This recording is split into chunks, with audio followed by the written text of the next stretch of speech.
Hi, I'm Sanjeev Gunasekar, and today I'm going to run you through how to use ICEM CFD to mesh your geometry. So how you load ICEM CFD is by typing out ICEM CFD in the Start menu. If it's easier for you, you can also run ICEM through ANSYS Workbench. How ICEM works is you load a geometry into the software, create meshing parameters, and thereby creating a mesh. If you want to create a structured mesh, before creating the meshing parameters, you want to do a procedure called blocking, where you create small blocks in your geometry and set the meshing parameters on those blocks, thereby creating a structured mesh. For this course, we are only going to stick to unstructured meshes, so we will skip that process. So the first step is to load your geometry. How you load your geometry is go to File, Import Geometry instead of this geometry, Faceted, and STL. Go to the address that has your STL and open the STL file. So now I know that my geometry is loaded because the geometry component, geometry and paths have opened up. Go to geometry and expand the tree and select this box. Now you'll be able to see certain curves on your geometry but nothing else. How you actually visualize the whole geometry is by going to this icon and clicking on it.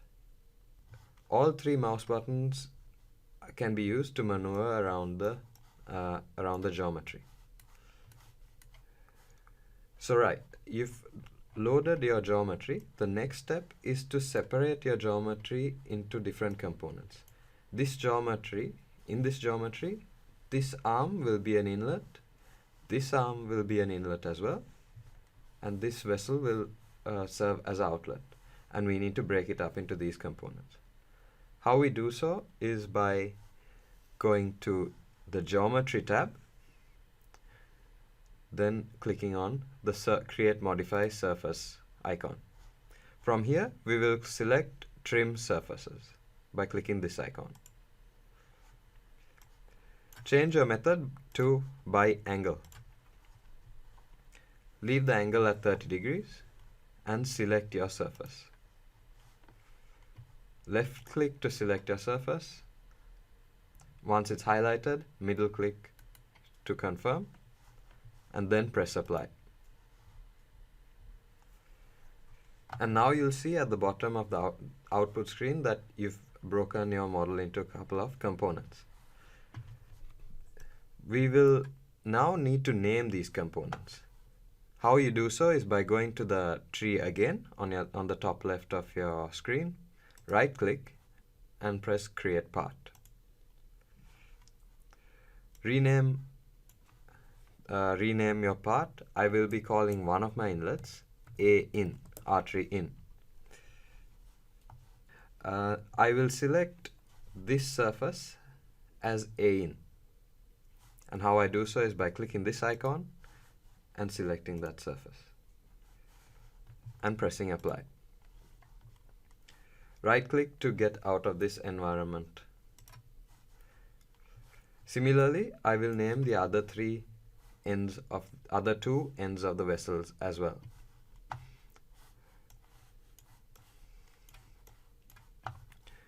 This part will be named A out, but it will serve as a inlet as well. Left click, apply, and right click. And finally, the last surface, which will be V out, vessel out. If you happen to select this icon before navigating your geometry, you can hold on to Control and rotate your geometry, and then remove Control and select the part of the geometry that you want to name. Click Apply. Right click. Open up the tree diagram again, and your original base or your original model, which is now just the wall, will be named as test model or whatever the name your STL was. Right click on that and rename it. I'll be renaming it as wall. Just as sanity check, deselect the wall to make sure the wall disappears. The next step is to create curves around these surfaces. We will deselect the wall and go to create modify curves and extract curves from surfaces. I will press this icon to select all surfaces that are visible and then click and then you'll get an output saying it's created 3 curves. Right click to go out of this environment and enable the wall again.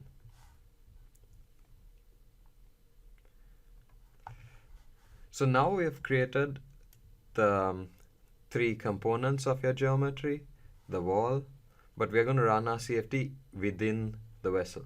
So we need to create the body within this whole element, this whole geometry. How we do so is by going to create body. Make sure material point is selected and make sure the method is centroid of 2 points. What you're trying to do is select 2 points and the middle of those 2 points should be placed inside the vessel, which will create a body within the structures. First of all, I will start off by renaming the part as fluid, and then I'll attempt to select 2 points. I'll start off by picking this edge, and then I'll pick just any other edge over here because I'm pretty sure the center will be in the vessel, and click apply. Double check to see whether your fluid point or your material point is in the vessel. And as you can see, the lettering is within the vessel. You can also deselect your wall to see where it's been placed. So the next step is to set your meshing parameters. And to set up your meshing parameters, you go to the Mesh tab and click on Global Mesh Setup. Make sure you've selected this icon and set up your your mesh sizes. It is recommended to have your mesh sizing values as powers of 2. The max size I'll select as 2. I will enable this box so that I can select the minimum size, which I'll keep as 0.5. The global element scale factor can be used to change certain settings across the geometry without going to specific positions of the geometry and changing your parameters. I will set this as 1.3 for this geometry. The curvature proximity-based refinement gives the settings for the number of edges that are going to be placed on a curved surface. For instance, this circle will have 10 edges currently. I'll change that to 30 and then click apply. Wait till you see global mesh size defined show up on your output window. The next step is to set up your boundary layer, and how you'll do that is by going to part mesh setup, which is this icon, and selecting prism. Now we want to create boundary layers on the wall and in the fluid adjacent to the wall. So we'll click this icon, this box in the wall row, and then click apply. Wait so that the output window shows that the settings have been applied, and then click dismiss. How you change the settings of the boundary layer is by going to global mesh setup again and changing your options to prism meshing parameters. You have 4 parameters, but you only set values for 3 of them. And the 4th one will be determined based on those 3. I'll change the number of layers for our geometry to 5. Make sure your height ratio is anywhere between 1 and 1.2. You want a gradual increase of element size towards the bulk flow. I will keep the total height as 0.5. I'll keep all the other settings as default and click apply. So now we have set up just a general mesh setting, and now we're going into the actual meshing component, where we'll be meshing the volume of the geometry. There are two overarching methods of generating a mesh. One is a top-down method, where it creates a mesh right across and uses your STL or your geometry to as a stencil and cuts out the larger mesh. That is how we're going to start off meshing your geometry. So go to volume meshing parameters and make sure robust octree method is selected. Robust octree works in such that it creates a big element and keeps breaking that element up into eighths until it's reached the minimum size that you have determined at the beginning. This is a top-down method. We will remove the smoothing iterations for the volume meshing because we will smooth at the end. And then click apply. Finally, we go to compute mesh over here. Ensure robust octree has been selected. Create prism layers for our boundary layer and then click compute.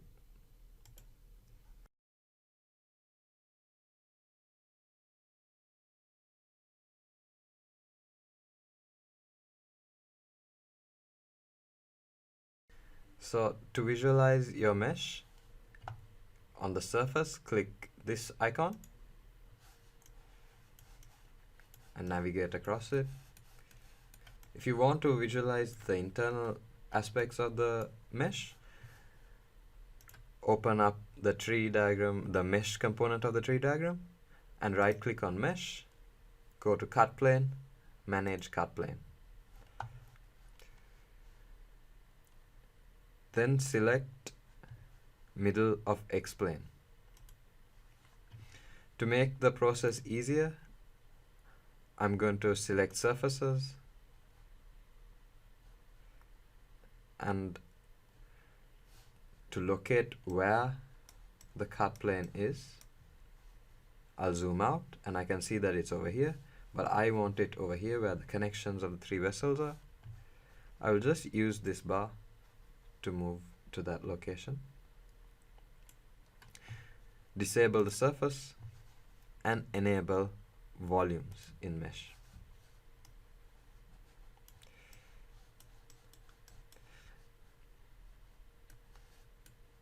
As you can see, it's a very structured mesh, and it seems to have been just cut out by this STL, and that is the process that is used for an octree meshing method, which is a top-down meshing method.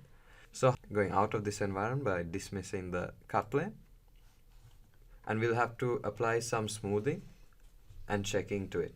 And how you do so is by going to edit mesh, go to smooth mesh globally. First deselect Penta 6. So we are just smoothing the internal volume mesh. Change the smoothing iterations to 20 and decrease this value to, and leave it at 0.2. Leave the up to quality value to 0.2 and click apply. Keep note of this minimum value as well, and these minimum values as well, to just see whether there is an increase in quality. So very slight increase, and now we'll select Penta 6, decrease the number of smoothing iterations, but increase the refinement up to 0.01 and click apply.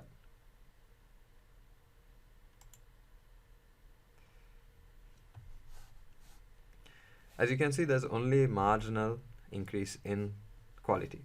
The next step is to check your mesh, and how you do so is by going to this icon and clicking on check mesh. Leave all default options selected and just click apply.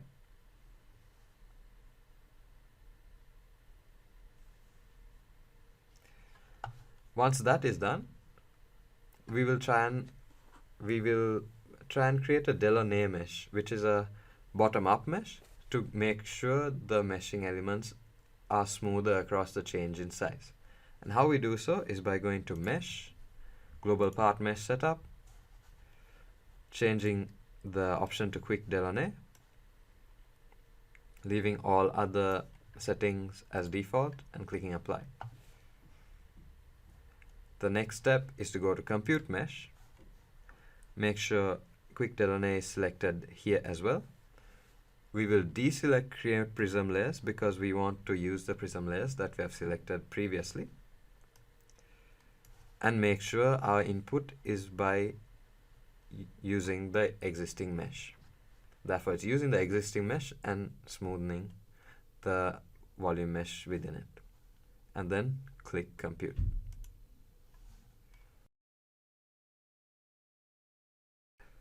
Again, once the mesh has been computed, you can check the internals again by going to Mesh, right-click, Cut Plane, Manage Cut Plane.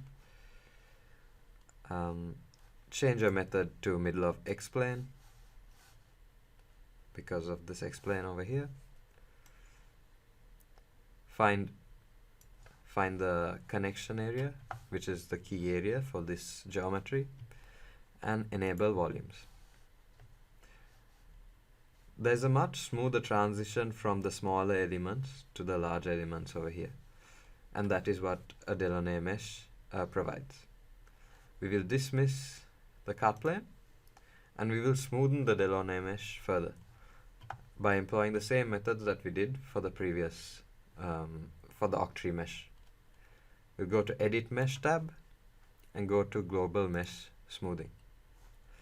Deselect Penta 6 because in the previous step we smoothed all the hex elements. Change this to 20 and up to 0.2 and click apply. Already you see a much better increase in the quality of your mesh. Next, you go to check your mesh, leave the default settings and click apply. If this dialog box opens up, just delete the unconnected vertices. The next step is to double check how many mesh elements you've created, and how you do so is by going to Info and clicking on Mesh Info. To run Fluent, you will need to have to run Fluent in the academic license, you will have to have less than 500,000 elements. So make sure you don't go beyond that amount.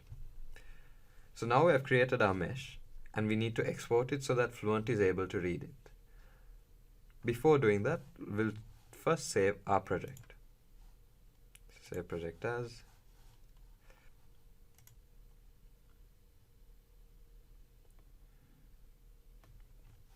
And then going to Output Mesh. Select your solver, make sure ANSYS Fluent has been selected, and press apply. Next step is to determine which boundary conditions act in what manner, and how you do that is by going to this icon and just running through all these components. So if you go to volumes, we define the body as fluid, click create new and select fluid. Go to surfaces, one-sided wall. This will act as a wall. Finally, go to this mixed unknown component. You'll have all your inlet outlet faces. So if you remember, I start off by saying my A in is going to be an inlet, and I want it to be a velocity inlet. A out is also going to be an inlet, and it's going to be a velocity inlet. V out is going to be an outlet, and I'm going to set it as outflow. Once all those boundary conditions are set, you can click accept. The final step is to export your mesh. So click this component, select your mesh, which is going to be a .uns file, and that would have saved when you clicked Save Project. So ICEM CFD works in meters, and it just takes your global parameters and changes it to meters. Fluent works in millimeters, and it just takes the global parameters and just sets millimeters. Because of that, you will need to enable scaling and change the values to 0.001 in all directions. Change the output file name to whatever you want.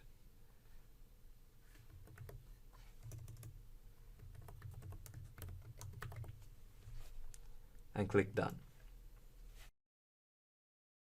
So once the output screen shows done, you'll be able to see your mesh as a .msh file, which can be loaded into Fluent. So that is how you mesh your geometry in ICEM CFD, and using the mesh that you created from here, you will go through the next step, which is importing it into Fluent and running CFD. I hope you enjoyed this video. Thanks for listening.